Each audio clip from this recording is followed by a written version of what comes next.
ખરાબ હવામાન અને યુદ્ધની સ્થિતિને ધ્યાને રાખી તમામ જાહેર જનતાને જણાવવામાં આવે છે કે સરકારશ્રીની સૂચનાઓનું સખત પાલન કરવા અને અનુમતિ ન મળે ત્યાં સુધી દરિયો ન ખેડવા તમામને તાકીદ કરવામાં આવે છે।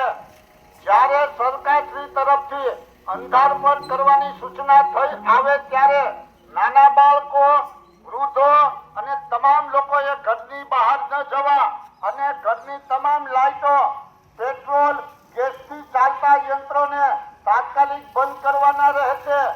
કોઈ પણ અફવાઓ અને સોશિયલ મીડિયામાં ચાલતા ખોટા સમાચારોથી ભરમાવું નહીં તેમજ ભયનો માહોલ ઊભો કરવો નહીં।